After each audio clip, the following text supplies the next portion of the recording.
ગુરુજીને પ્રણામ, આપ સર્વેને પ્રણામ. મારું નામ બિપિન રૂપારેલ છે. હું મુંબઈમાં રહું છું અને છેલ્લા કેટલાક વર્ષોથી જ્યોતિષમાં પ્રેક્ટિસ કરું છું. જ્યોતિષ ભાઈઓ, મારો તમને એક પ્રશ્ન છે અને પ્રશ્ન બહુ જ સરળ છે. મારે તમને એક જ પૂછવું છે કે તમે ક્લાયન્ટને રેમેડીઝ આપો છો, તમારા ક્લાયન્ટને, તો તમને કેટલા સમયની અંદર એનું રિઝલ્ટ મળે છે? ક્યારે આની માટે તમે ક્લાયન્ટ સાથે ચર્ચા કરી અથવા તો ક્લાયન્ટે તમારી સાથે ચર્ચા કરી અને રિઝલ્ટ મળે છે, નથી મળતું, એની પાછળનું શું કારણ છે? આપણે આ અખંડ ભારતના જ્યોતિષીઓ છીએ અને આપણને યોગી, સૂક્ષ્મ યોગી, અવયોગી વગેરેનું જ્ઞાન નથી. અને આ જ્ઞાન નથી છતાં પણ આપણે આપણા બધા ક્લાયન્ટને એમનું મુહૂર્ત અને મેચ મેકિંગ વગેરે જે પણ એમના ચેલેન્જીસ, પ્રશ્નો હોય છે એનું આપણે એમને સોલ્યુશન અને રેમેડીઝ આપીએ છીએ. પણ તમે જોયું હશે કે તમે પોતે જ એગ્રી કરો કે ઘણી વખત ક્લાયન્ટને રિઝલ્ટ મળતું નથી. તો આ રિઝલ્ટ નથી મળતું એનું શું કારણ છે?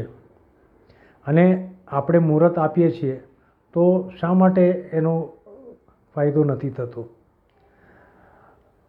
આ જે જ્ઞાન છે તમે કદાચ યુટ્યુબ અથવા તો તમે જ્યોતિષના ગ્રંથો ઉથલાવ્યા હશે, વાંચ્યા હશે, પણ આ ટાઈપનું જે આ પ્રકારનું જ્ઞાન તમને ક્યાંય પણ નહીં મળે.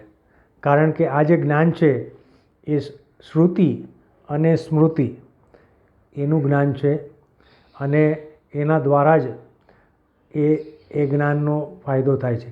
આપણા ઋષિમુનિઓએ ઘણા વર્ષો પહેલાં આ જ્ઞાનનો ભંડાર આપણને આપેલ છે, પરંતુ ક્યાંક આપણે એનો ઉપયોગ કરી શકતા નથી.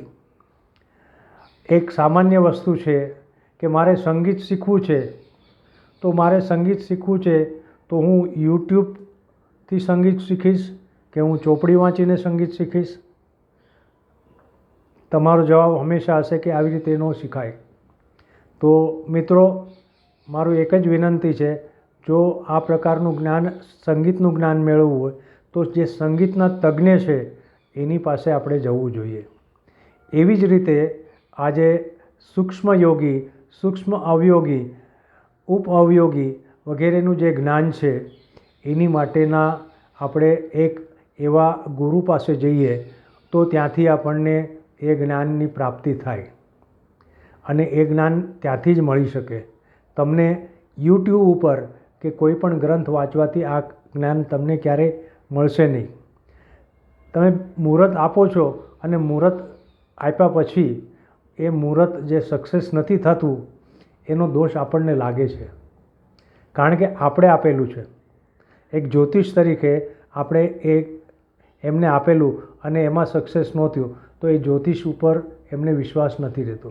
આજની યુવા પેઢી જુઓ અથવા તો આપણી ઉંમરના, એટલે મારી ઉંમરના તમામ લોકોને જુઓ તો જ્યોતિષશાસ્ત્ર ઉપરથી વિશ્વાસ ઓછો થતો જાય છે, ડિક્લાઇનિંગ.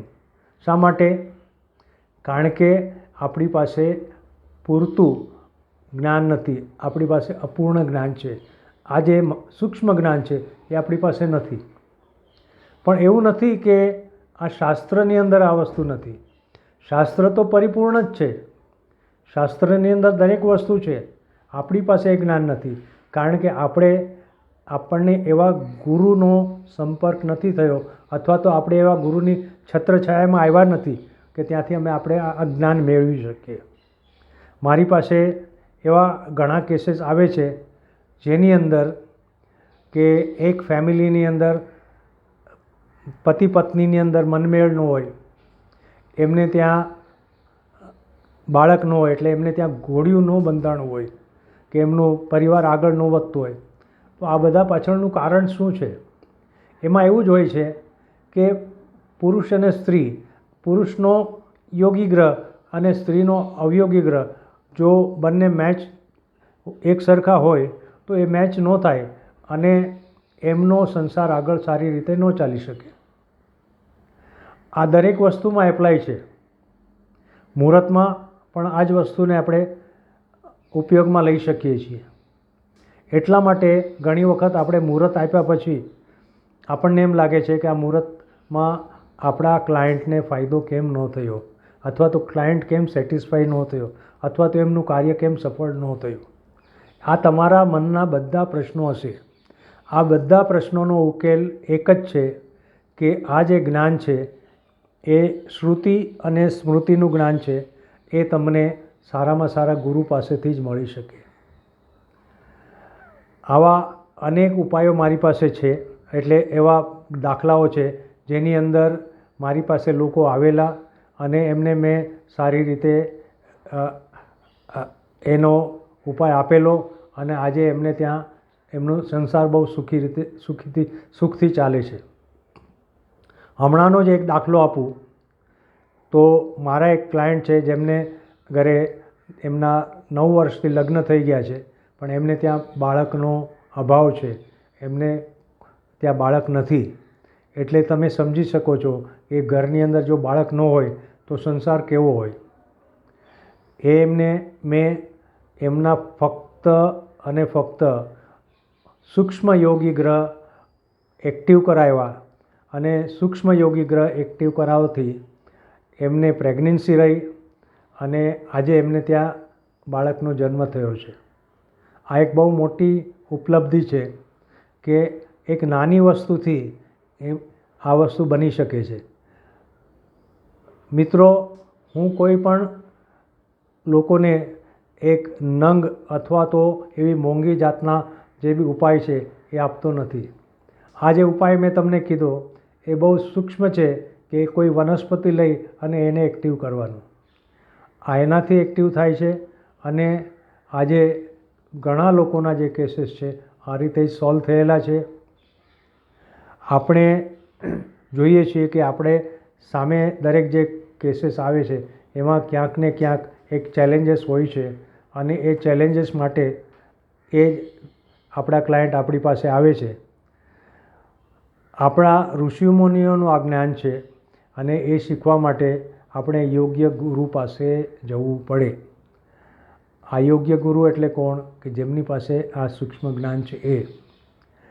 મિત્રો, હું છેલ્લા 5 વર્ષથી શ્રી એસ્ટ્રોવાસ્તુ સંસ્થા સાથે જોડાયેલો છું અને એમાં મેં ઘણા કોર્સ કરેલા છે, જેવા કે એસ્ટ્રોવાસ્તુ, ન્યુમરોલોજી, નક્ષત્ર રહસ્યમ, પંચાંગ રહસ્યમ. આ એક પંચાંગનો જ ઉપાય છે કે કુંડળી જોયા વગર પણ આ રીતે ઉપાય કરવાથી રિઝલ્ટ મળી જાય છે. તો મારી આપ સૌને વિનંતી છે કે જો તમે તમારા ક્લાયન્ટને સારી રીતે તમારે રેમેડીઝ આપવી હોય અને સક્સેસ જોતી હોય, 100% સક્સેસ જોતી હોય, તો આ રીતે ગુરુજી પાસે આવીને આ જ્ઞાનનો અંગીકાર કરો, આ જ્ઞાન લ્યો. તમારી જીવનની જે આગળની સ્ટેપ બાય સ્ટેપ છે એમાં ઘણો ફરક આવશે અને તમે તમારા ક્લાયન્ટને સારામાં સારા ઉપાય આપી શકશો. એના દ્વારા ક્લાયન્ટ સેટિસ્ફાઈ થશે તો તમારું જીવન પણ સુખમય રહેશે અને આપણને જે જીવવામાં આનંદ મળે, એક જ્યોતિષ તરીકેનો જે સન્માન મળે, એ બહુ અલગ વસ્તુ હોય છે. આજે જ્યોતિષ શાસ્ત્રને જે લેવલમાં જોવામાં આવે છે એમાંથી આપણે આ શાસ્ત્રને આપણે ઉપર લઈ જવાનું છે અને એને માટે જો આપણે આપણા ભારત વર્ષ માટે સુવર્ણકાળ પાછો લાવવો હોય તો આ જ્ઞાનની અંદર તમારે ડૂબકી લગાડવી જ પડશે. અને મને ખાતરી છે કે મિત્રો, તમે આ વસ્તુ કરશો તો તમને જરૂર ફાયદો થશે અને એનો યશ તમને મળશે અને તમે મને યાદ કરશો. ધન્યવાદ.